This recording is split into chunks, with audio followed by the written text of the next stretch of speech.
I talk very easily in terms of God, Divine Mother, Guru, all of those realities. It isn't necessary, however, for you to accept everything I say is your way of doing things. But what I'm really talking about is how we shift our awareness, how we escape from limiting self-interest and redefine ourselves in terms of our own higher potential and align ourselves with the forces that are moving through the world that are bigger than just what I identify with.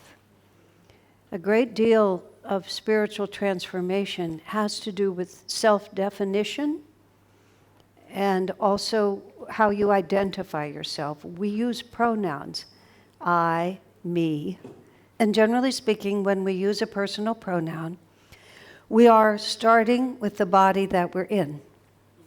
And the body that we're in limits us right from the start, doesn't it? It has, I know nowadays gender has become fluid, but nonetheless we start with a body of a particular gender.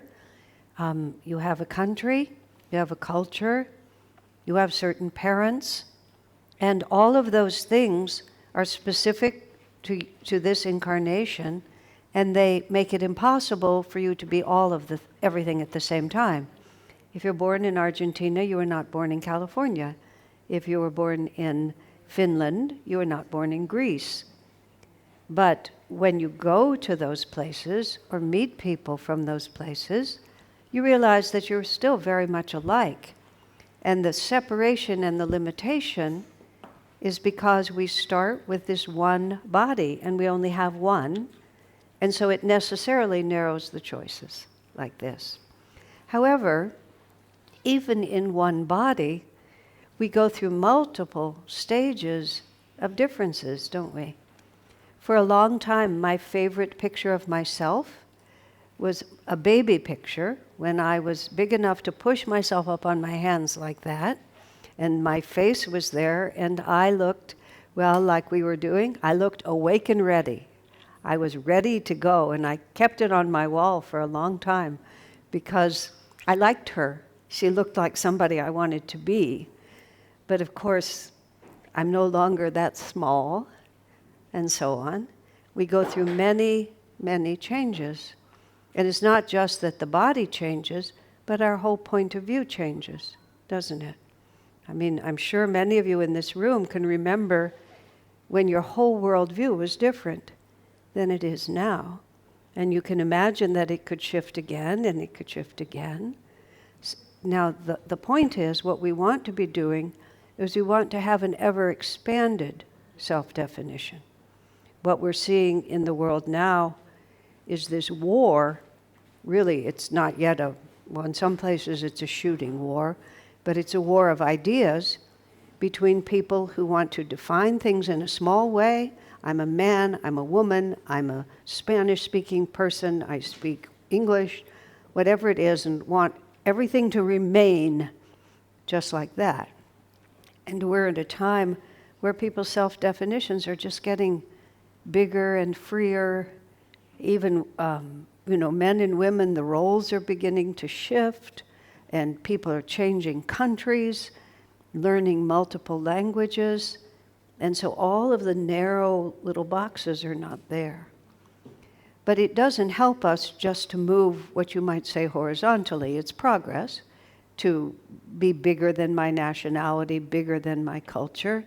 Not that I abandon it, but I just add other realities to it. I can also be this. So we can do that in terms of the material world, but we can also do that in terms of our consciousness.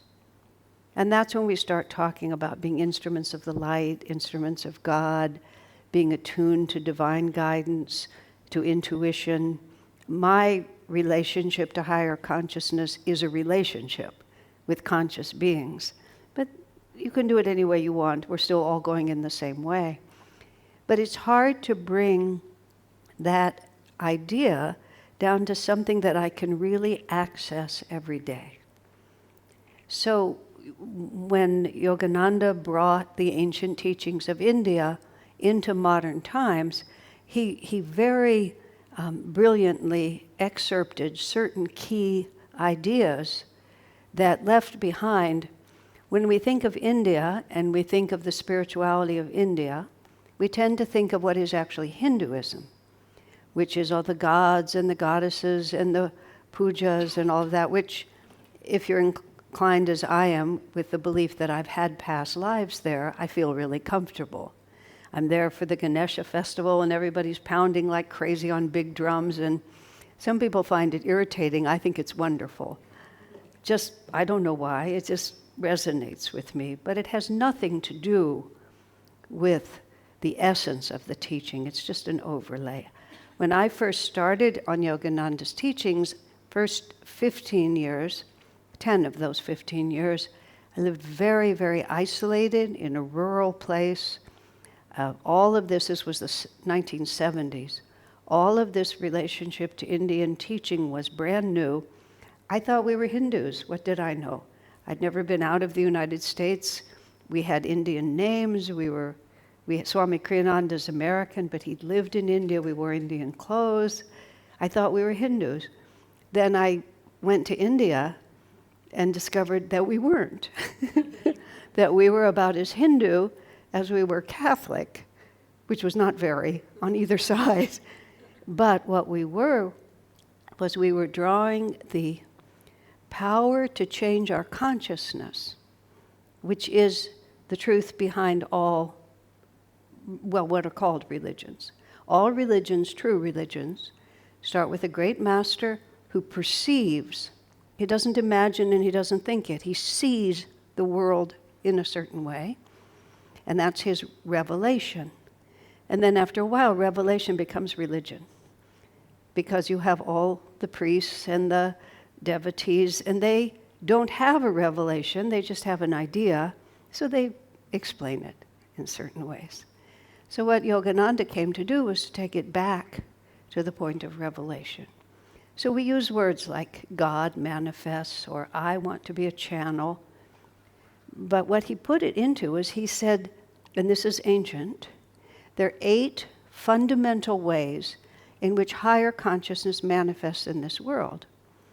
And the practicality of this is quite simple, which is if I'm at a point in my life when I wish to be an instrument of higher consciousness, and I don't just mean a stage of my life, but today in this circumstance, if we have a clear idea of certain options, that gives us some choices. And the 8 manifestations as they're described, and we're going to spend a little bit of time on each one of them. Love, joy, peace, calmness. And peace and calmness are not the same thing. Peace, calmness, energy, which is also power, same idea, energy, wisdom, sound, and light.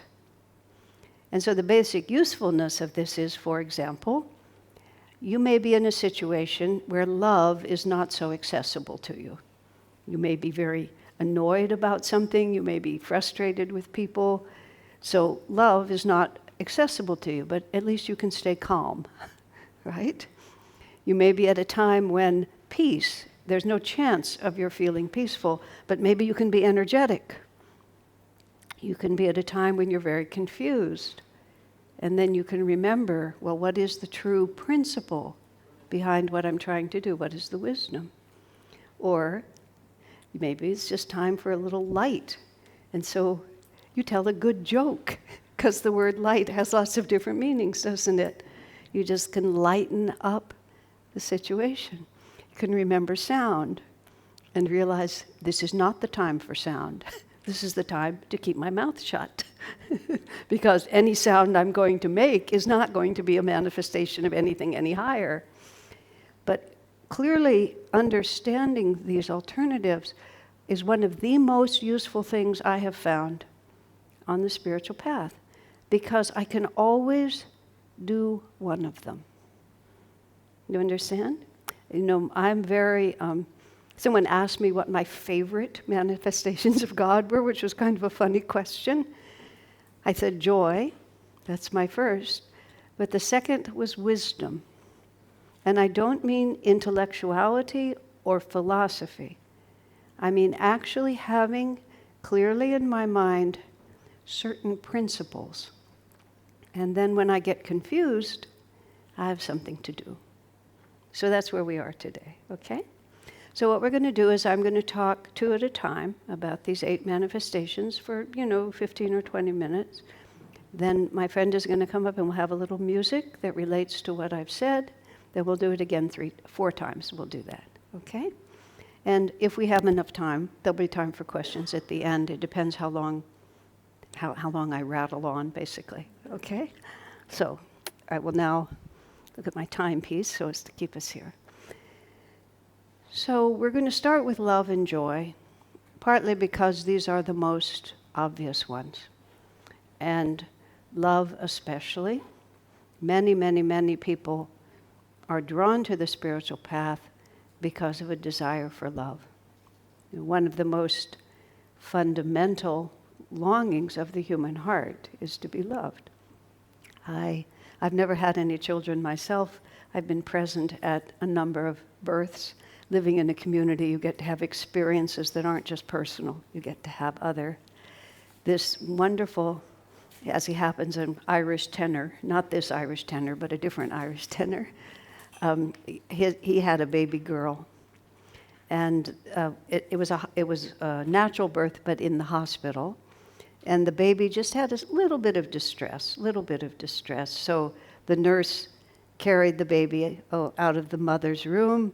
The father, who was a big man, followed the baby. I followed the father. So we all went out like this. The little girl was 2 minutes in this world at this point. She looks up, she's looking into the gorgeous blue eyes of her wonderful father like this. He had these great big hands. She reached up her tiny little hand, put it around his thumb like that. Her little hand could barely go around it. He was, she wrapped him around her tiny finger, and 30 years later, he's still wrapped around her tiny finger, right, like that. But it was just everything that your heart wants, just as perfect as it could have been. We come together like this. Unfortunately, there's always stops along the way, aren't there? Where it just looks like it's going to be so simple, and then it isn't. But we know deep inside ourselves that we were made for that kind of love. Perfect, unconditional love. And what happens to us after a while is that we figure out that what I want to be is I want to be in the stream of loving. And at first we think it's all about what comes to me. Little children are so magnificently self-centered. They have no context at all. There was another little baby born in our community, and because I believe in reincarnation, you know that it's a baby now, but it was an old woman before, in this case a girl. And sometimes it takes a baby a little while to realize that they're a baby, and you can see it on their face, And so this little girl did not look at all like a baby. She looked like a rather unpleasant old woman, actually.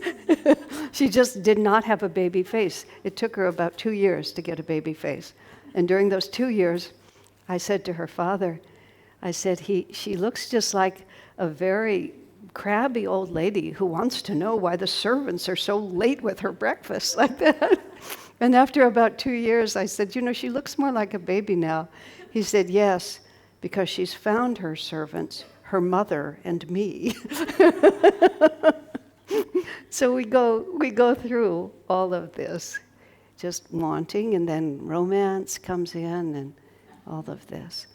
But the essential basic longing for that kind of love, and there comes a point where we begin to understand, well, Jesus said it's more blessed to give, he said, than it is to receive. And if you know, it's easy to be very cynical about that. That seems rather self-serving by whoever told him to say that. But what he meant by blessed is blissful. It's more blissful. And what's blissful is not that, oh, I get to give and give. What's blissful is that I forget about myself. Now, if we think about it, what makes parental love for children so blissful to the parents? When my first contemporary friend had a child, and she had her baby very young, so we were not even 20. She was a mother, and then the baby grew into being a toddler. And even though I had always worked a lot with children, it was my first friend who had a baby. You all know kind of what that rite of passage is. So there's this toddler. She and I are trying to have a conversation, and the toddler is in my house, which is not baby-proofed, and the baby is going in all directions. And so we hardly complete a sentence before she's running around. After I watched her for a little while, I asked the obvious question, how can you stand this? You know? And she looked at me like this. She said, oh, when you see me and my son, you think there's two of us. She said, when I look at my son, there's only one. I just forget myself. And that is, to a very large extent, what that bliss of early childhood is, not for every parent, but for many, is that I have escaped from my limited sense of self and my constant concern about me, which sounds really good philosophically, but is very hard to do, because we have lots of vrittis, they're called, energy in the chakras, that is asking the really simple question, what about me? What about me? What about me? And wants to be recognized.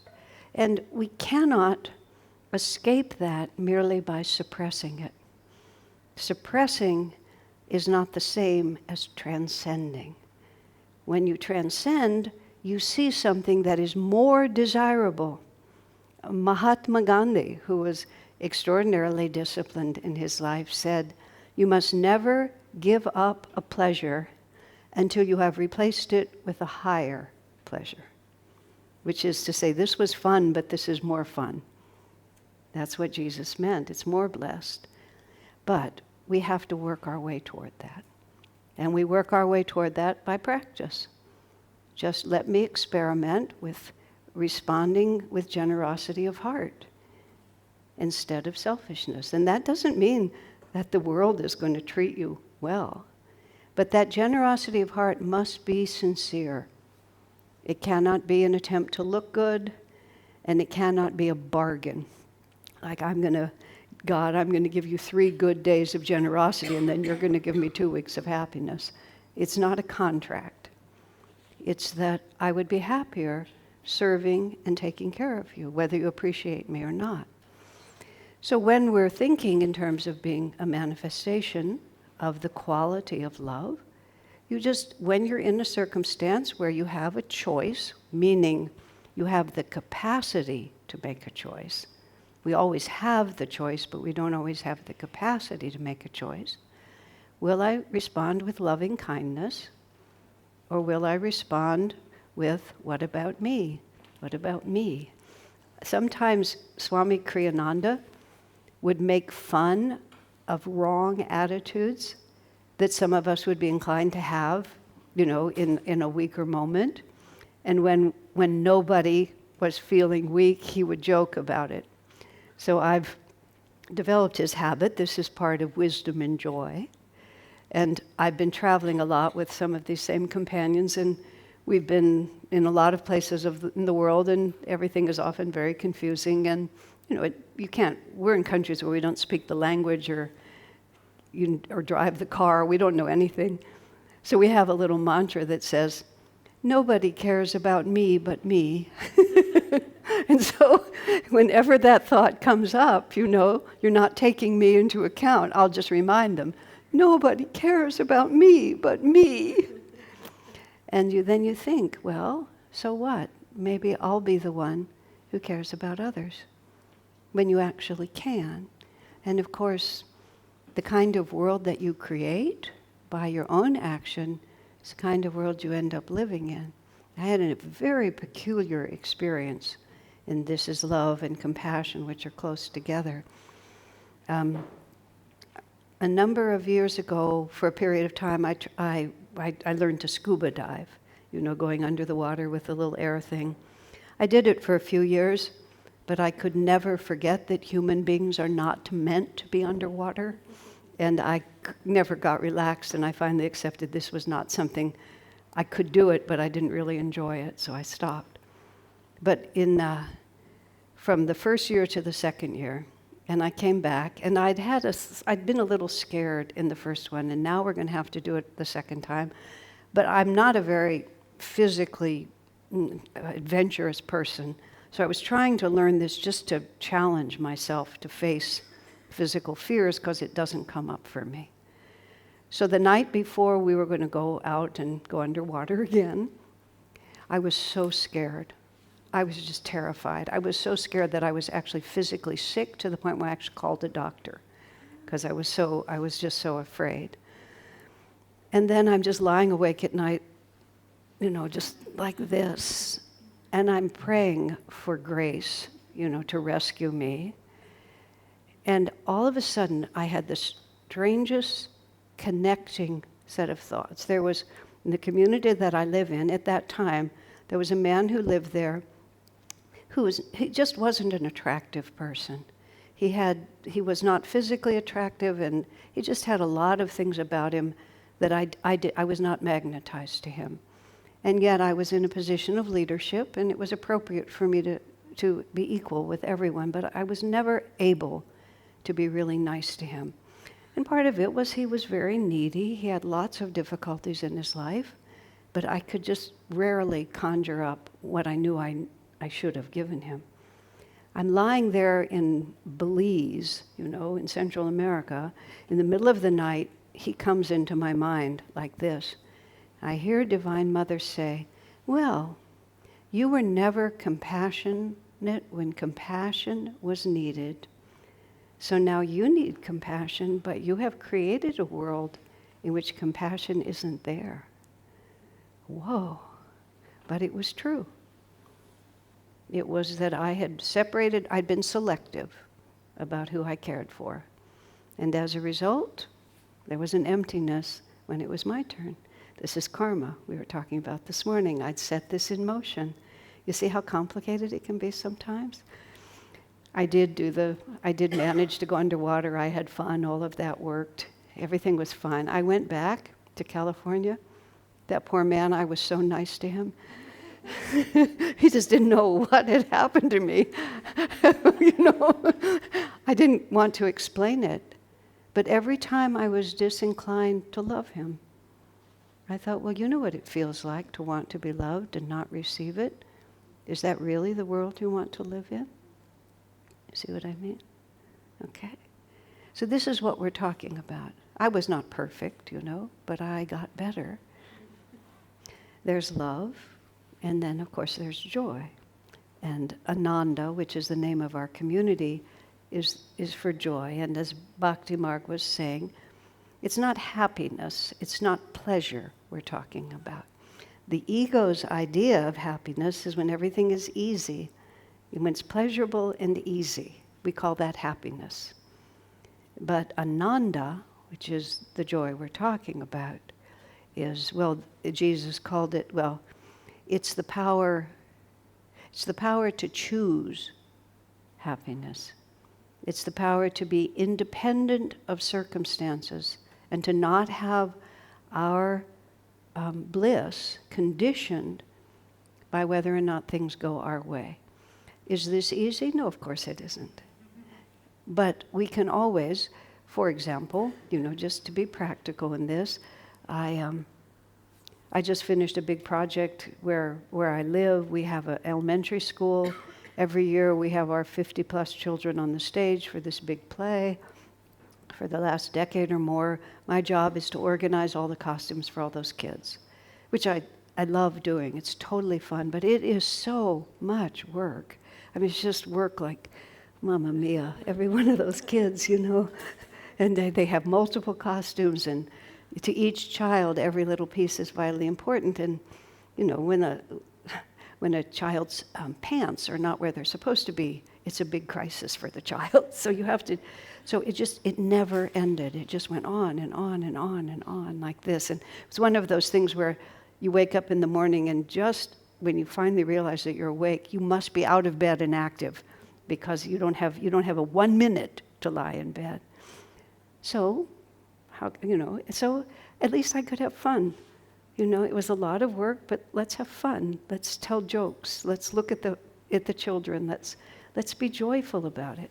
I couldn't change the demands of the work, but I could think about, let's be happy when we see these kids. Let's look at it from their point of view. Let's just bring a little joy into this. A friend of mine, there's a photograph, a classic Ananda photograph of, his name is Ananta. He's a great big man. He's big like Atman is.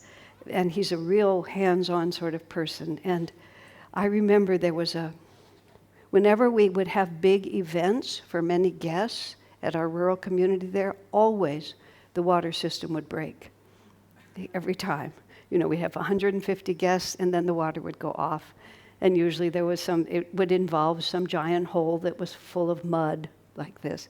I remember a group of us were standing around this big mud hole because the pipe had broken, and what we were going to do. Everybody's discussing it, and Ananta just stepped into the pond, into the water, and he's up to his waist in muddy water, and he's digging around like this, and he's laughing. He thinks it's so much fun, and all the rest of us are just standing there, and he just got into the water. My friend Haridas, we had two locations at that retreat, the temple and the dining room, and we had chairs sort of like this. In one, at that time, we had brown chairs, and we had sort of golden yellow chairs. One very, very hot afternoon, late in the afternoon on Sunday, I find Haridas, who's kind of a portly guy, strong but portly, and he's there, and he's moving all the brown chairs from one room into the other. There may be like 200 chairs, and all the 200 chairs, the yellow chairs, into the other room, all by himself. It's like it's over 100 degrees. It's really hot. I said, Haridas, what are you doing? Pats his tummy like this. He said, exercising, like that. He said, but next time somebody wants them switched, they can have the benefit of the exercise, like that.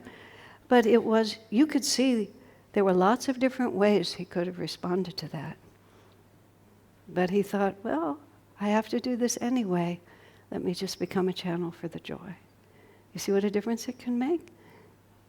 And now we've talked about 2, there's 8 manifestations. So you can literally, when your attitude begins to slip, you just run down the list and ask yourself, what do I have access to?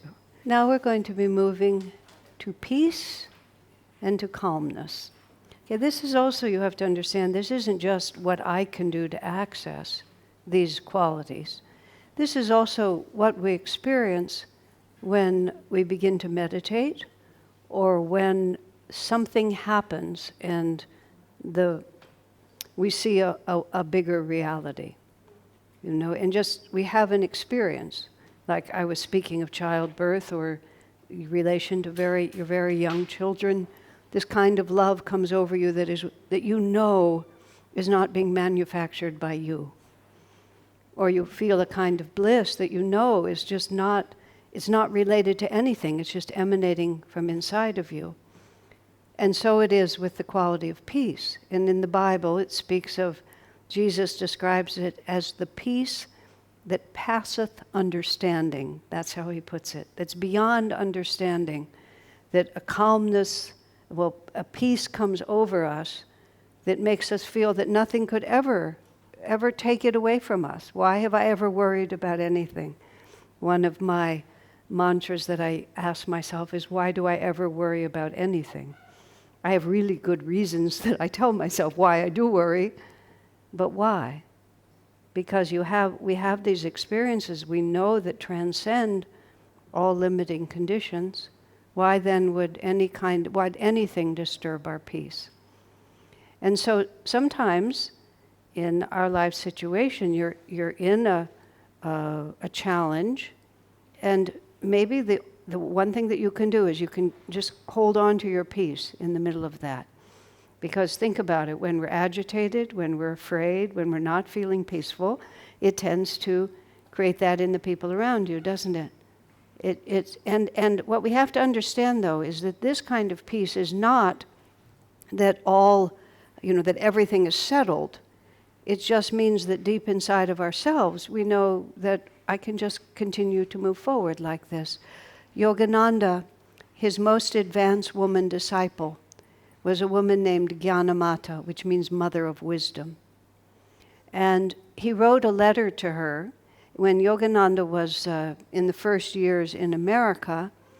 He would often leave his headquarters, which was in Los Angeles, where there were many devotees living who'd come to be with him, but he would go off sometimes for weeks or months at a time, traveling around the United States, spreading his message, and also trying to find the people for whom he had come to America to teach them, to make them his disciples, to bring them to him so he could train them. And then he had to leave the ashram. In the authority he left was Sister Jnanamata, this woman, American woman. And he wrote to her and he said, I feel totally confident being able to leave the ashram because I know you are a peacemaker, which is a very interesting thing to say. And because I know you are a peacemaker, I know that everything in your care will be fine. You know, some people are peacemakers and some stir up agitation.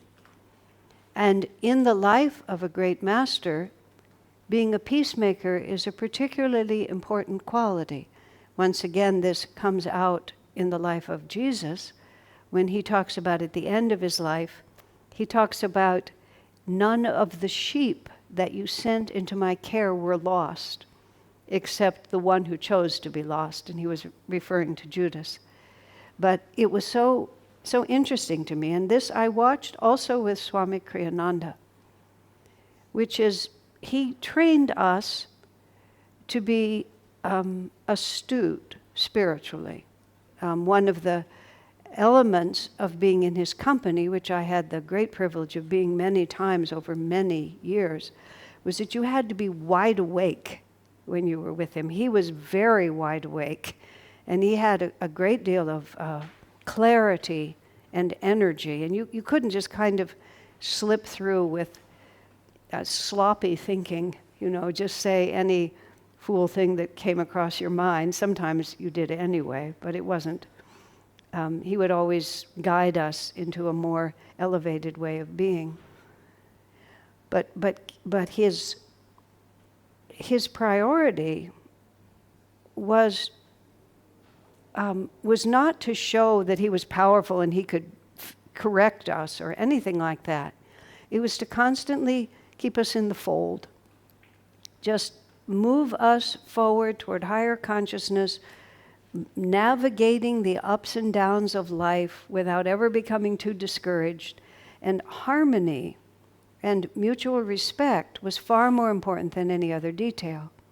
And for me, who was more of an agitated personality, it was it took me a long time to understand what he was really doing. He would accept a great deal from people and would only offer correction when he knew that correction was timely and would be well received. Because holding the friendship, holding the relationship, not losing any of the sheep was much more important.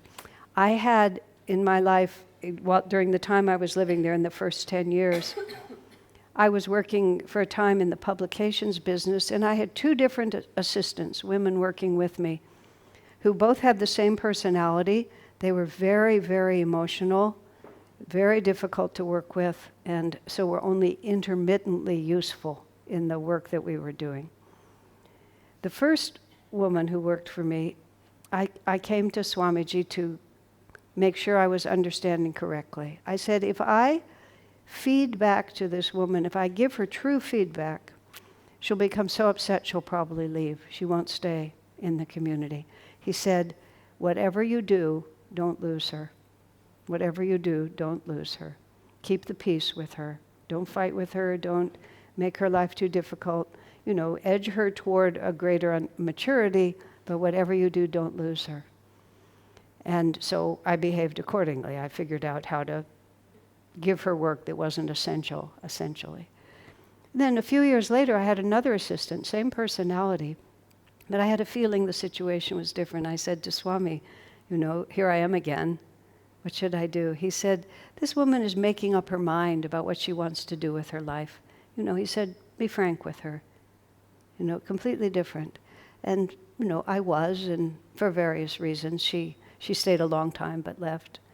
But the point was that keeping the peace is often the highest value in a situation. Not always, because when we get to wisdom and truth, we have to talk about it differently. But sometimes it doesn't matter what people are thinking. It doesn't matter what they're saying. It doesn't matter if they're fair or not, or if they understand you or behaving. There's a relationship. This goes back to love. There's a kindness that's required. We'll just keep the peace. I'll just be the one who just doesn't make waves. I'll just laugh it away and we'll just go forward.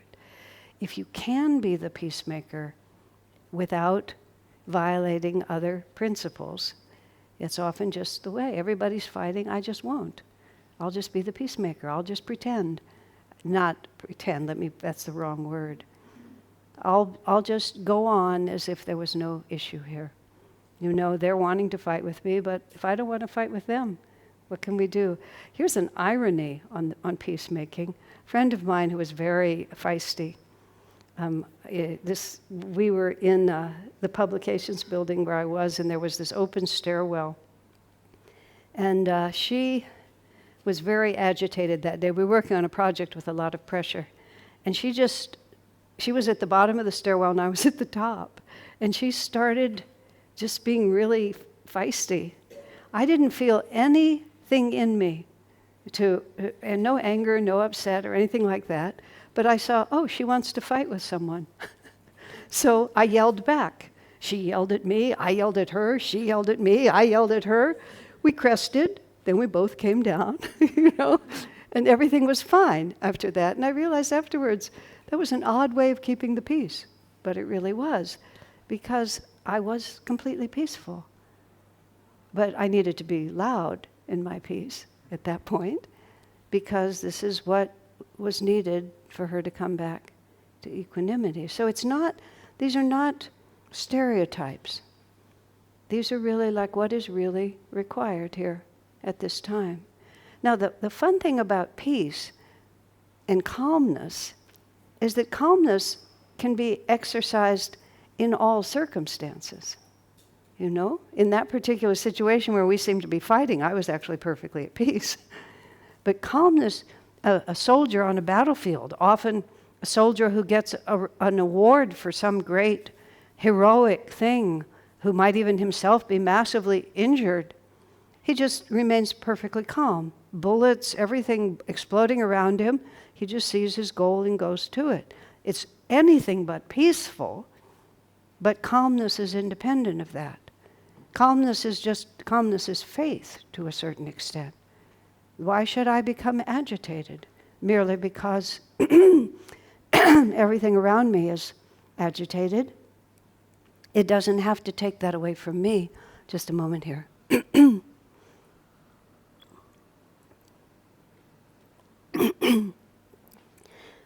Swami Kriyananda, he always said he never allowed anyone to disturb his calmness. I saw him in many different circumstances, and he would always hold it. Yeah, I remember one day he was to give a program in another city, and for some reason we just did not leave home in time, and we were having to drive way over the speed limit, just rushing along. It was another church, and it was a big service, and he was giving the service, and we were in danger of not arriving in time. It was a mess. And it was a mess, and we're racing down the highway trying to get there in time. Swami he could have just been sitting in his living room. It was, yes, there's a big emergency happening, and we're hoping not to get stopped by the police or to crash on the road. But why should I allow that to disturb my peace of mind? I've observed, this is to a certain extent having to do with being when people are dying, which as I mentioned earlier this morning, for those of you who are here, I've had that experience maybe a dozen times. And sometimes when I have been in the company of someone who is dying, I was there to talk to the dying person, depending on how many days the vigil was and so on. Sometimes there were words that were necessary from me. Sometimes the words were for the people who were going to live and have to live without the dying person. But I've also been in situations where there was absolutely nothing to say. There was just nothing to say to anybody. But I realized just being the person in the room who was calm about what was happening and not agitated, not afraid, not emotionally upset, just calm at a time when people can get quite confused, including the dying person, just to be calm. And that alone is this is a manifestation of the divine. Think about it. To be able to be calm in an emergency, to be calm when everyone else is upset, to be calm in a dangerous situation, all of that gives you access to a higher, greater power. And so, once again, maybe it's not peaceful, but at least I can stay calm. Maybe really dynamic, difficult decisions have to be made, but at least I can make them calmly. Maybe everyone around me is screaming and running around, and I can just move in a very calm way and then bring the energy back to that. You might not feel joyful. You might not feel at all happy. You might not feel love for anybody at that point. But the very least you can do is you can be still within yourself. Now, you can't do this. I asked Swami a question. I'd had this conundrum in my mind for many years. It just had to do with the fact that I was born in 1947 and to a Jewish family. So everything that had happened, just in the Second World War was vivid in my mind. And I don't know if I was there and I died in a concentration camp or what, but I always had this concern in my mind that what if I'm in the concentration camp, and what if somebody next to me is suddenly attacked by some brutal official? Do I intervene and at the risk of my own life, or do I just let it happen? Now, I don't know why I was so obsessed with the question, but it obsessed me for many years. What would I do? Finally, when I met Swami Kriyananda, I realized this is somebody I can ask. This is a real question. And because he knew me well, I just could explain the whole story, and he knew what I was like, so it was okay. And he said, what you're asking is, in a moment of crises, how can you tell in that moment what God wants you to do? I mean, this was why he was so wonderful as a friend, because he could take something and just see it from another angle, because in fact that was exactly the question. Is this the time to throw my life away in hopeless sacrifice for the sake of someone else? Maybe that's the higher choice. Or is it, I have to be practical and not be foolish? And sometimes to intervene causes more trouble. I mean, you can see, the mind can't answer the question. He said, what you're asking is, in a moment of crisis, how do you know what God wants? He said, you have to practice when it's easier. Because in a moment of crisis, you will run true to form. So what have you developed in your life? So I'm talking about some of these qualities in the intense situation. But the intense situation is going to be an outgrowth of every little choice that you made all along the way. A friend of mine came and she was telling me, as an acquaintance, she was counseling. She told me about this terrible anger she had toward her mother. And truthfully, she was not fortunate in the mother she was born to, and there were a lot of reasons why she was angry. It was easy to justify the way she felt. But this anger was like, this mountain in her consciousness. I said, well, usually these big issues are also small issues in your life. And she said, oh, no, the only person I'm angry at is my mother. But I had seen her enough to know, well, I don't know, what about when someone cuts you off on the highway, drives stupidly? Do you get a little mad when they do that? What about at work when someone eats your lunch instead of eating their lunch? Do you get a little mad about that? When your coworkers, when your children? Yeah, it was everywhere in her life. She would respond with just a little bit of anger that she didn't think was very important. But what you see is you're digging a groove. When I'm crossed, I become angry. So we might think it doesn't matter if I get a little agitated when I'm trying to get to the plane and the Uber isn't here yet and all of that. But that you have to practice when it's easier. You have to all the time be pushing your consciousness.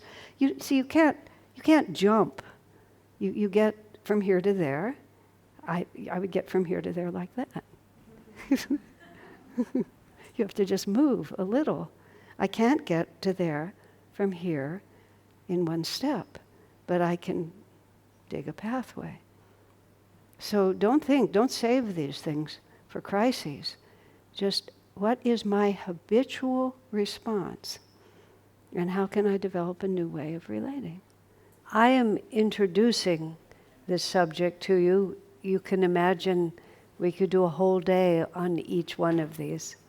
So what I'm hoping is to give you enough of an understanding that you can begin to integrate this into your way of thinking. Over the course of many years of spiritual practice, there's a few ideas which really make all the difference. And as it happened this morning, I touched on some of them: karma, reincarnation. I only mentioned the chakras, but that's part of it. The fact that the planet is going through an expansion of awareness, and therefore there's a lot of conflict between the people who are embracing a new kind of future and the people who are determined that the future will look like the past. And that helps put into perspective a great deal of what's going on in the world right now. It doesn't make it any more pleasant, but at least you feel that there's a destiny being fulfilled, and it's not as random and as careless as it may seem. And actually understanding the different ways that you can express higher consciousness is also a very, very helpful idea, because sometimes we get the idea that spirituality looks a certain way.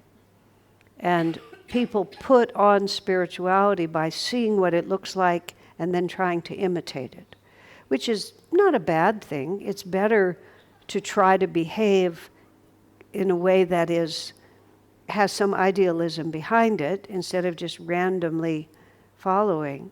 But true spirituality is not something that we acquire. We are literally like seeds, and seeds have a destiny. Yesterday, when we had just arrived in the city early in the morning after, was it yesterday? It was the day before. And we went for a walk and went to different parks and saw so many beautiful trees. I have a particular affinity. I love all different kinds of trees. And you see this tree that its branch goes like this, and nobody told it to do that, and it couldn't look at magazines like we can look at fashion magazines and do our hair in a certain way or have a dress in a certain way.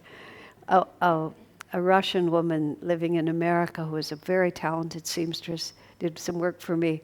She lived in Russia at a time when Russia was very closed to anything outside, but they would sneak in these fashion magazines, and she would see things she wanted to have, so she learned to sew really well, because the only way she could have them was to make them herself, and she would get the ideas from the magazines.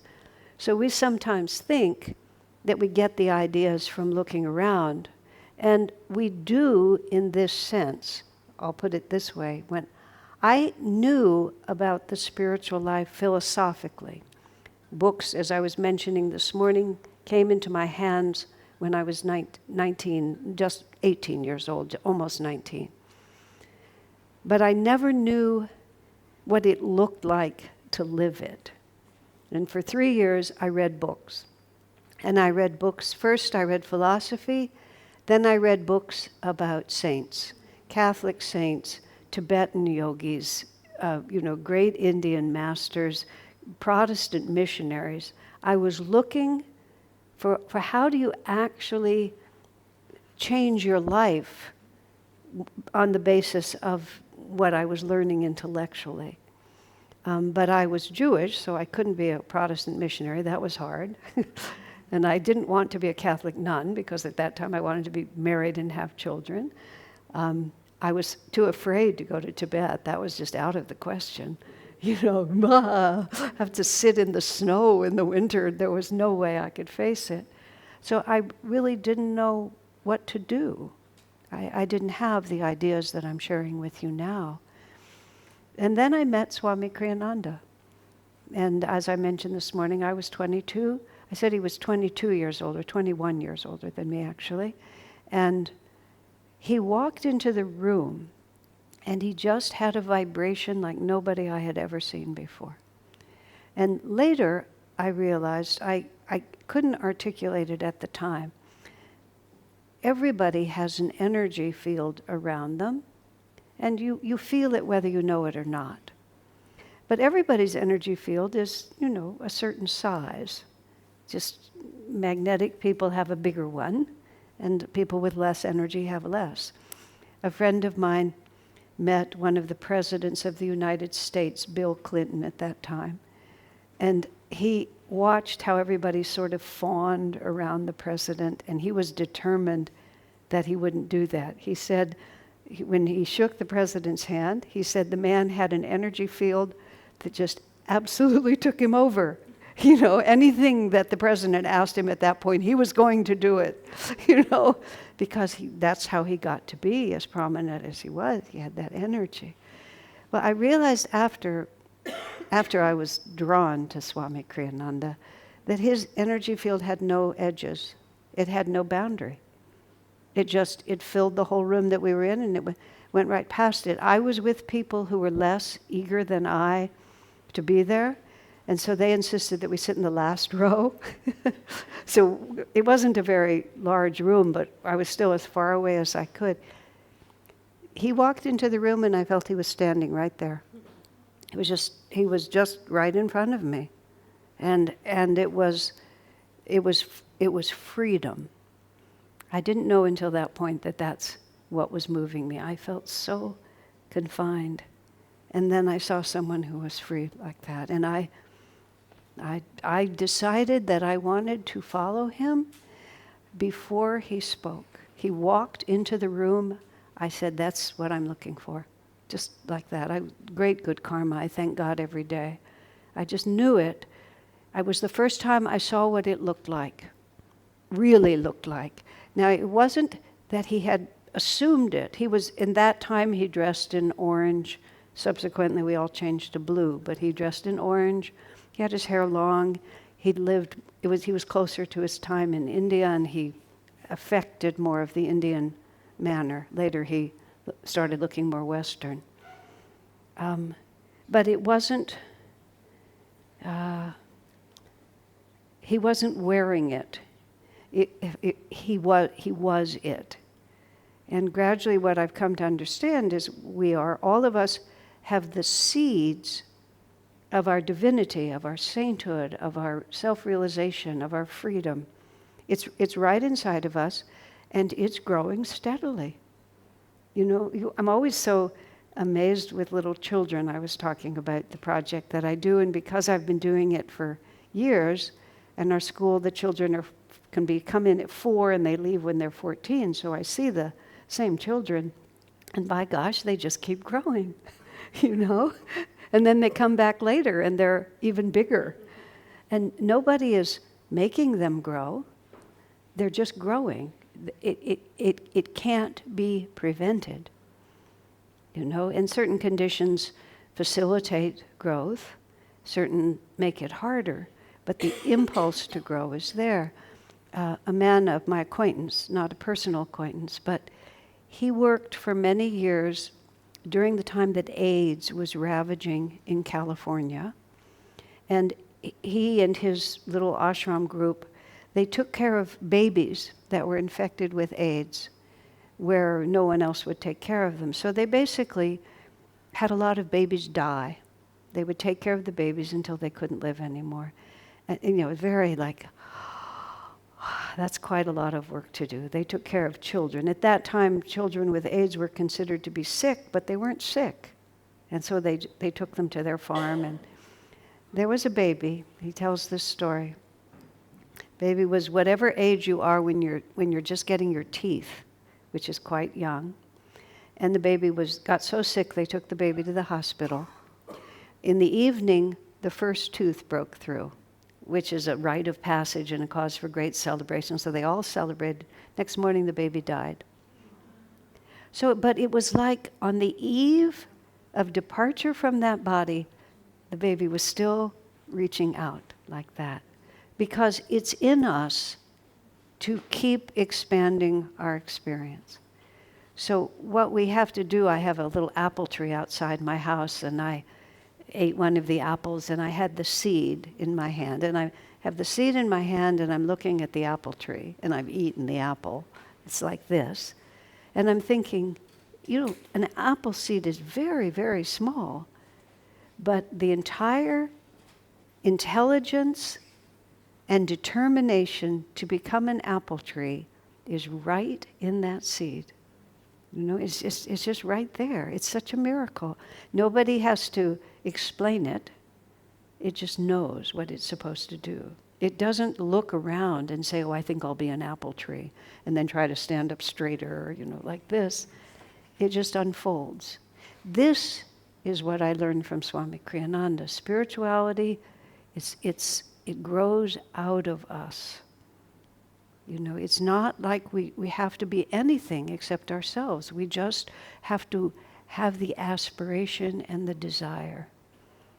That's what we're doing. And it's inevitable. We can delay it. We can delay it by chasing this and chasing that and refusing to cooperate here and putting out less energy. It's fine, because we literally have all the time in the world. We have all eternity. That's why we reincarnate so many times. It was fun being an artist, but I was too poor. I think I'll be a banker the next time. But it was too boring being a banker, so, next time maybe I'll be an actor. But wow, that was a crazy life, so maybe I can just be a businessman. Yogananda said, it almost works. If it was a total catastrophe, we'd just give it up. But it always almost works. And if we think, if I just adjust it just a little bit, then it'll be just fine. But it isn't like that. It's this part of us that will not be denied. So the more we can just sort of enter into that stream, which is what I've been talking about today, let's just enter into it. And let's not think that we can be perfect. Ego, we think of ego as being really proud. But ego is a distortion of what is. So to think of yourself as really terrible is just as much of a distortion as to think of yourself as really much greater than you are. And this is coming to the quality of wisdom, which is wisdom is just to see reality for what it is. Just really to see it for what it is. You could use the word truth, but wisdom is a more interesting word. Wisdom is not the same as knowledge. This morning I mentioned I didn't last long at university because I wanted wisdom. I was looking for what was true. I was not looking for the information that civilization has gathered over many centuries and everybody's opinion. I just want to know what's really true. And true not in a dogmatic sense, if you don't love my Lord Jesus Christ, you're going to hell. I really love my Lord Jesus Christ, but I don't think I'm going to hell. It's just not going to happen. Because that's not truth, that's not wisdom, that's somebody's opinion about it. Wisdom is a clear perception of what is. In India, they have the Sanskrit phrase, Sanatan Dharma. And Sanatan Dharma translates as either the eternal religion. Hinduism was imposed by the British. The British came there, these people were so strange, and the religious practices were so strange to the British. And they lived by the Indus River, so they called them Indus, which became Hindus.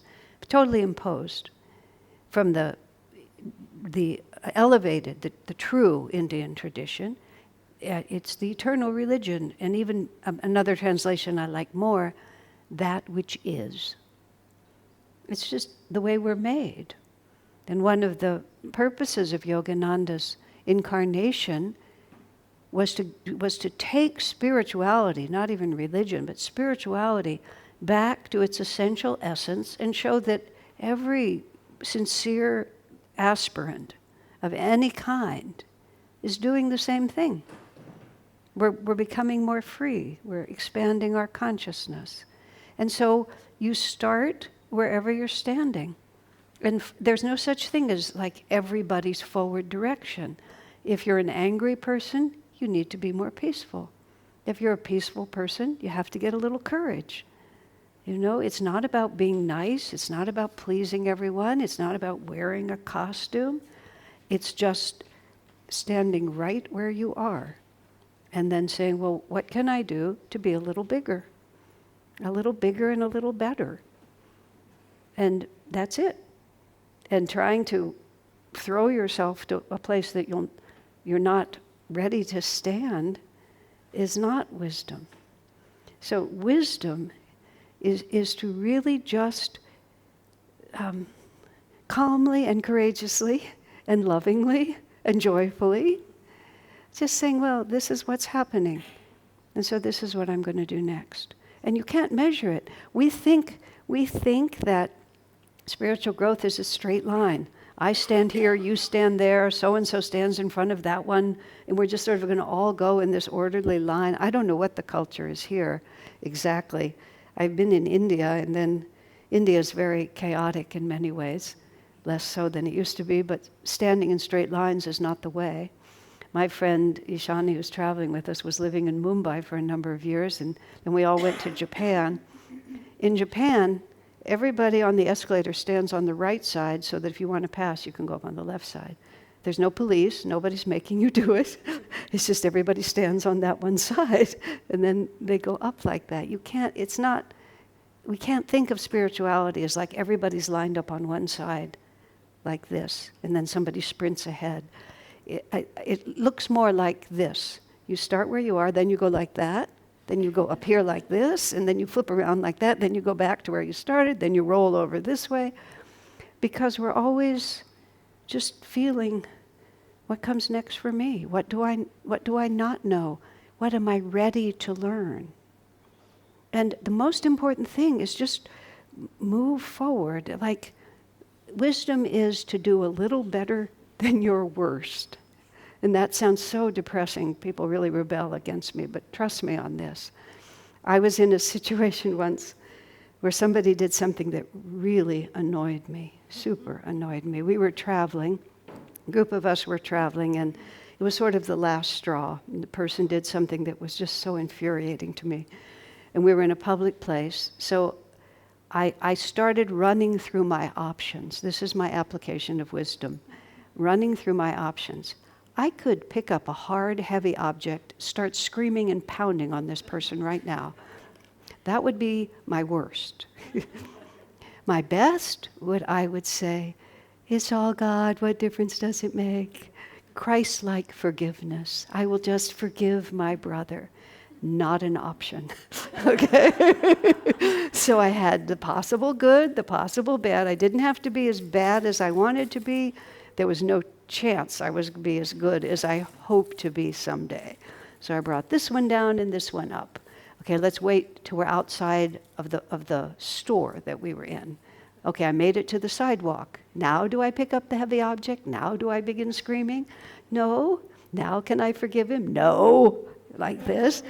I worked it all the way back to where we were staying, to being able to sit on the couch and in a relatively calm voice say, "What the hell did you think you were doing?" Which was nothing I'm proud of, but it could have been worse. Now, I'm joking, but I'm being very serious, because that really was the best I could do at that point. And it took a lot for me to be that terrible compared to what I felt like doing. And I knew the other side of it, you see, this is wisdom. I knew there was a higher choice. And I knew that someday I would be there. But just better than my worst was heading in the right direction. And no part of me thought that my response was good, but it was sincere, it was authentic, it was truthful, and it was the stage of the apple tree. You know, we weren't really given good fruit yet, but we were on our way, we were trying. And the same principle holds, and now I'm going to talk about energy, which is another aspect. Often we talk about power, which is important, because sometimes people think of the divine in terms of being nice and being harmonious, but often that means being low energy. Whereas the divine power is extraordinary. Then, for those of you who've never heard Yogananda's voice, the first time you hear his voice, it's very shocking, especially many of the recordings out. Somehow they put out the recordings where he's declaiming to the universe like this, and it's a little scary. It really is. It's like, you know, we think lovingly that I would have liked to have been with him, but then you start wondering whether it was really a good idea or not, you know, because there's a lot of power there. And when Jesus drove the money changers out of the temple, he didn't walk around and say, "I'm sorry, excuse me, I'll help you carry your things out. Would you like to leave?" You know, it was nothing like that. He picked up a whip and he knocked them and he struck them and he upset their tables and he chased them out of the temple. It was anything but nice. It was terrifying.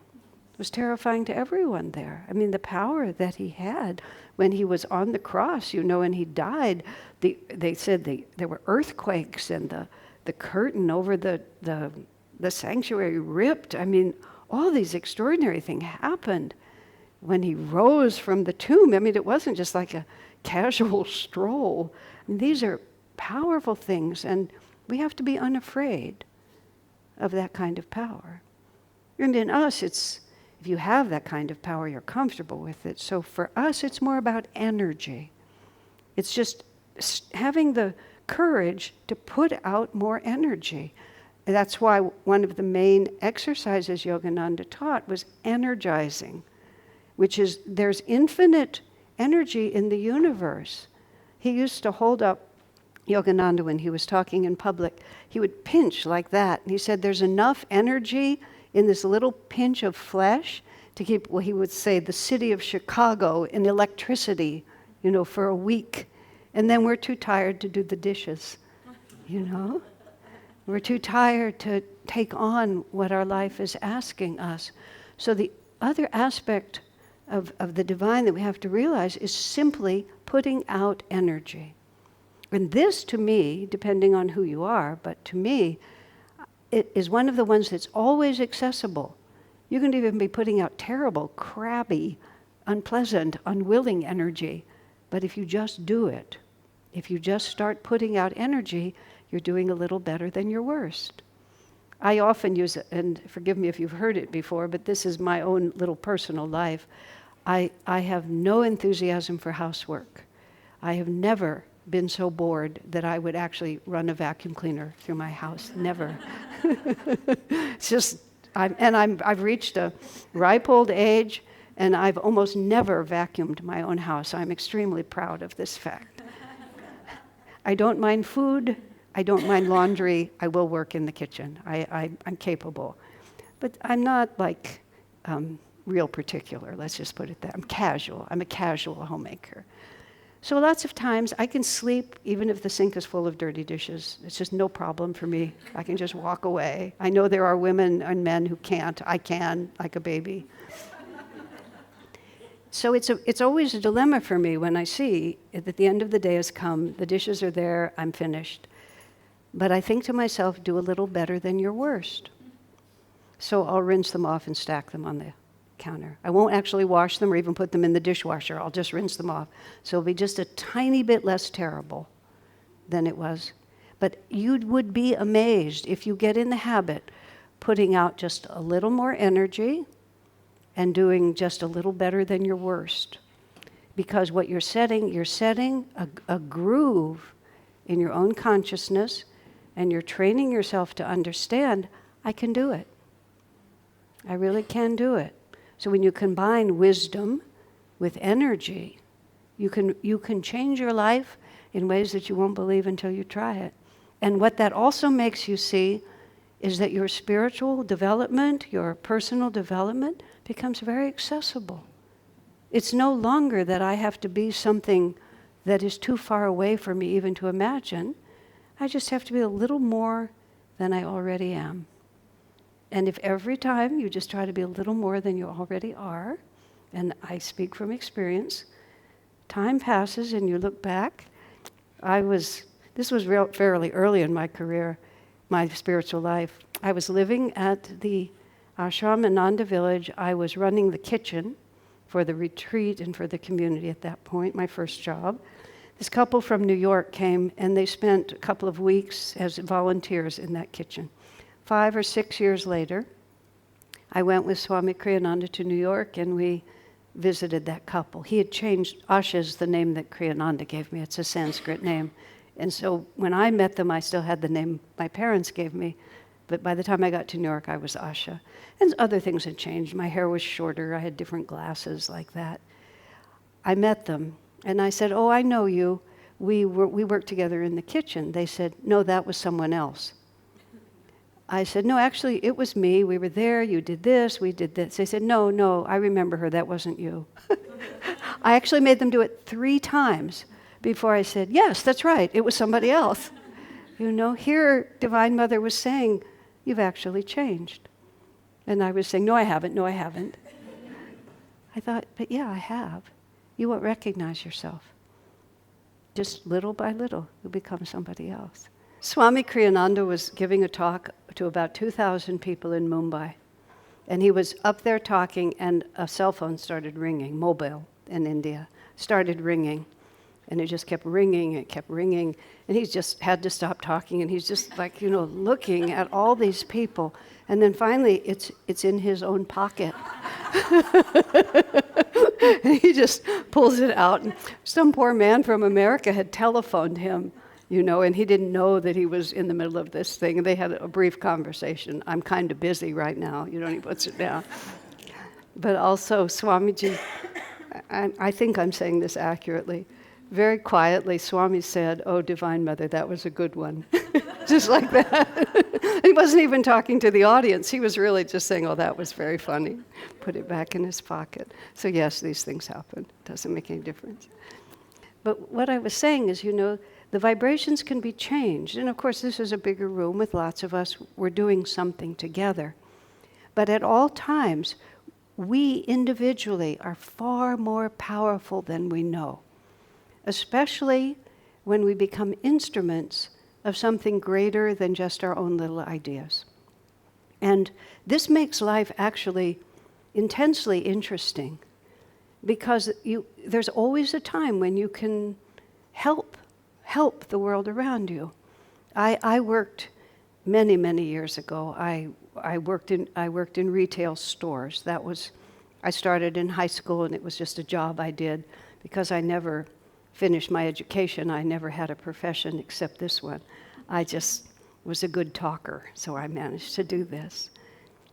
But when I worked in retail, if even one customer came into the store and actually related to me as a person and just talked to me and treated me like I was really there, it would change my entire day just to have had that kind of contact. And ever since then, which has been forever, whenever I go to a place where you are being served by people you don't know and will likely not see again, I always think, how can I make their life a little better? You know, in where I live, fancy manicures are really popular. People have these incredible things that they have on their hands. And you know, whenever I see a woman who has something like that, I think, well, you know, this is a big commitment on her part. So let me acknowledge and admire. You see people with interesting hair, with tattoos, with interesting fashion. It's so tiny. But it's like, how can I lighten up? We're talking about light and sound now. How can I bring light into a situation? And light, above all, is the factor of the human heart. How can I bring light into the heart of people? Because people are, as a group, as a species, we suffer a lot. And we're sad. And sometimes we're sad, the people closest to us are the most difficult. Sometimes it's easier for a stranger to lighten your life than it is for somebody close to you, because you have all this history with the people who are close to you. You have all this expectation. But just somebody who just comes through, just with that kind of energy. So really think of yourself as a radiant being of light, which is actually who we are. If we could see ourselves as we really are, and this is where these wonderful death and return stories that people have now, because medicine is so powerful, people can die and come back pretty regularly. And recently, I was reading this wonderful book, the name of which I don't remember, unfortunately, and it was pre-death experiences. It was when people are getting ready to transition and they begin to see both worlds at the same time. And here's what was the most beautiful about that. We are always surrounded by angels. We have no idea how many elevated beings of light are trying to help us all the time. But we have our little worries like this, and when we see other people, we're just thinking about ourselves and our little worries. But just take a moment and think, who are you? How can I help you? And one of the wonderful ways that has come to me over the years to think about it like this is, you can not only pray for other people, you can actually pray to other people. And let me explain what I mean. All of us have multi-dimensions to our consciousness. We live mostly on the conscious level, and then we sink into subconsciousness, which we think of as sleep. But subconscious is when we go into a purely subjective world. And some people who are awake are still living in a subjective world, which is a reality of their own creation. And that in its most extreme, it becomes mental imbalance. In its moderate form, it's, why did you talk to me like that? I didn't talk to you like anyway. Yes, you did. I could tell, where we start projecting on people our perception of reality that we're just making up. Subconsciousness. And conscious is being awake. But where our lives are really guided from is from the superconscious level. And the superconscious is where the individual expands into infinity. And you can call it higher wisdom. You could even use the word soul if you want to. But it's the part of us that knows. And when we move out of our bodies, when we're not so bound by the senses and the brain and so distracted by it, that's when we realize, oh, this is a much different journey. And that's what all those death and return stories are telling us. Oh, this world is not what it seems. It's real, but it's not what it seems. You know, we think it's much more important than it is, and we think the rules of success and failure and happiness and suffering are different than they are. And so we always have the potential. We're always caught between these two forces. The force that says, oh, just stay as you are. Don't put out any energy. You're fine just like you are. Just be what you've always been. The subconscious stores up everything that we've already accomplished and already experienced. And it suggests to us that things are not so bad, just stay as you are. You know, there is a experience that I've seen which is called the preference for the known misery. I may be miserable, but at least I know the limits of this misery. And the other side is I will have to risk, and maybe it won't be better, maybe it will be worse. So we have the subconscious just says, follow the pattern, stay just as you are. That used to be easier until the planet started changing. Now it's very hard. Now your children do not stay on the farm with you. They go to Qatar, for example, or California or Australia, and the picture is getting all mixed up. So we can't quite stay as we are.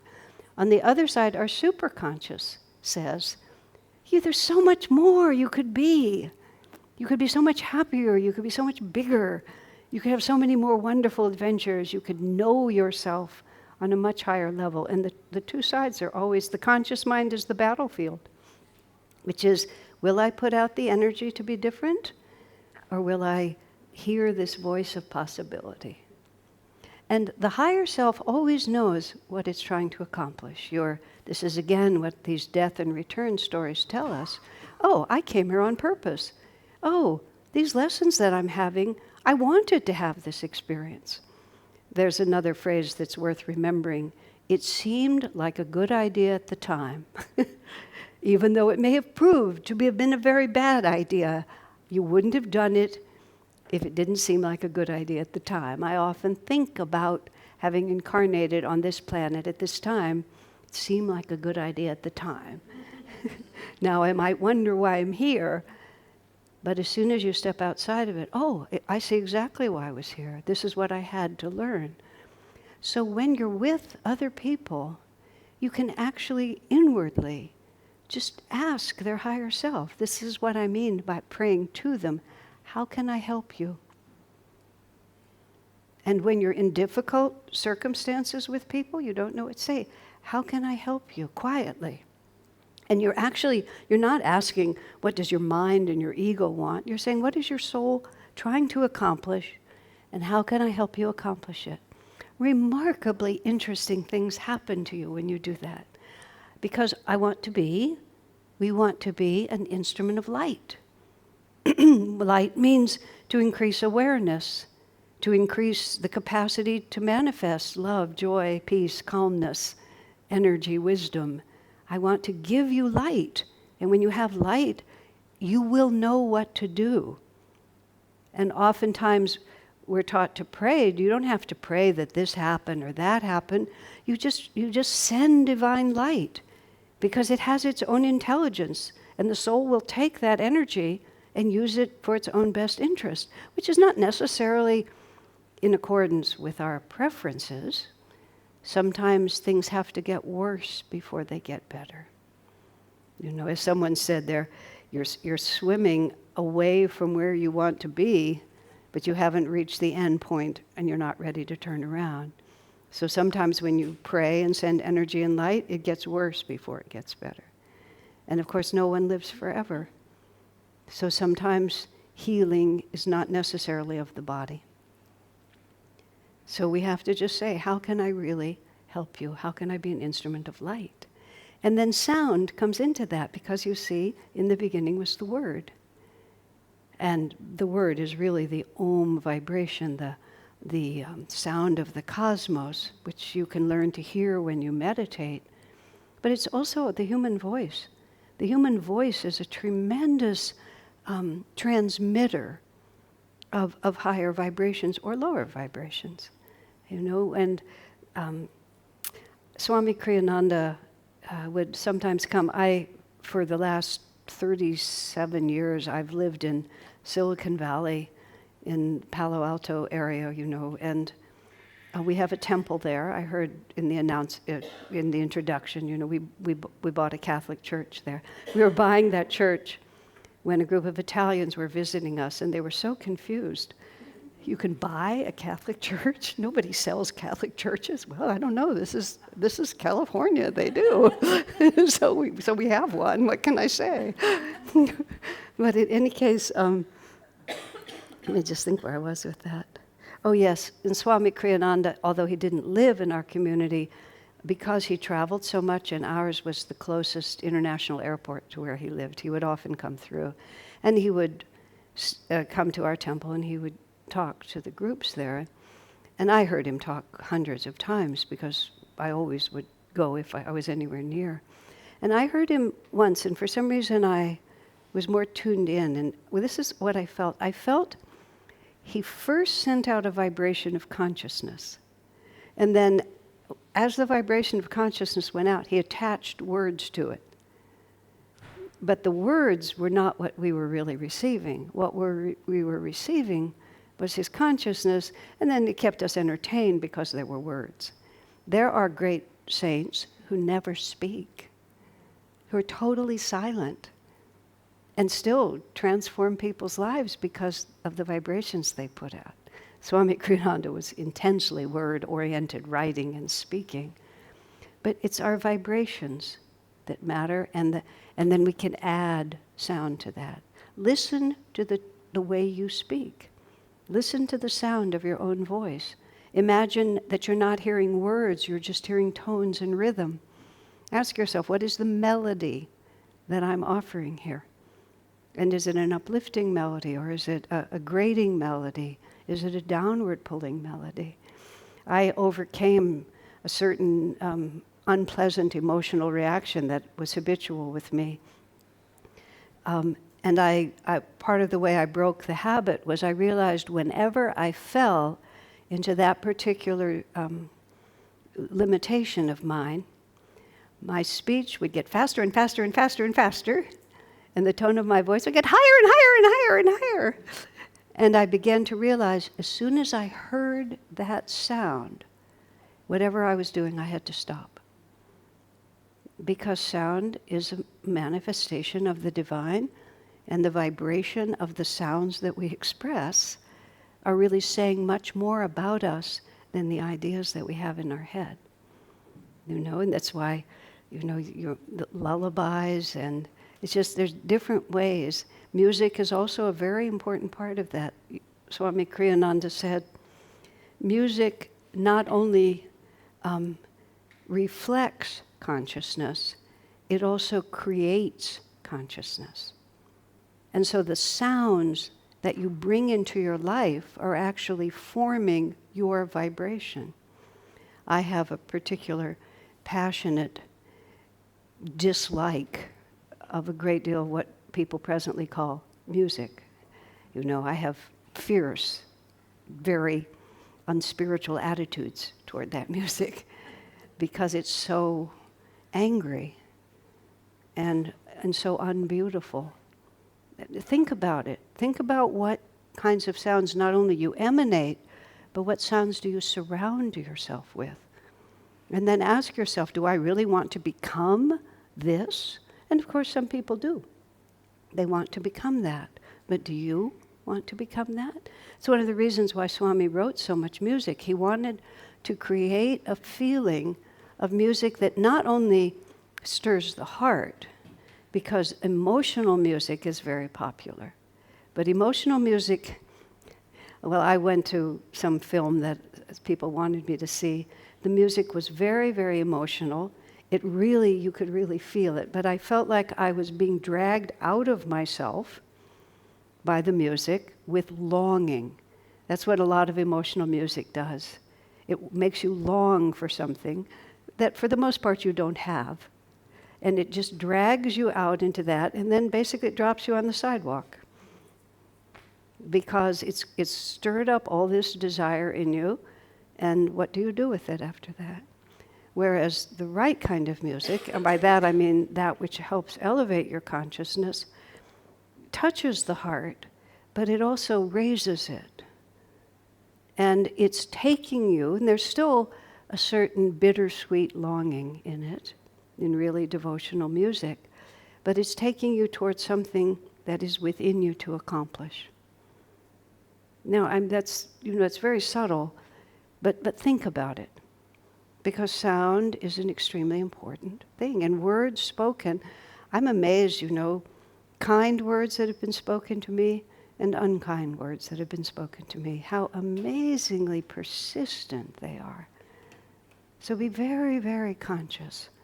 And don't be afraid, be sincere, but be very conscious.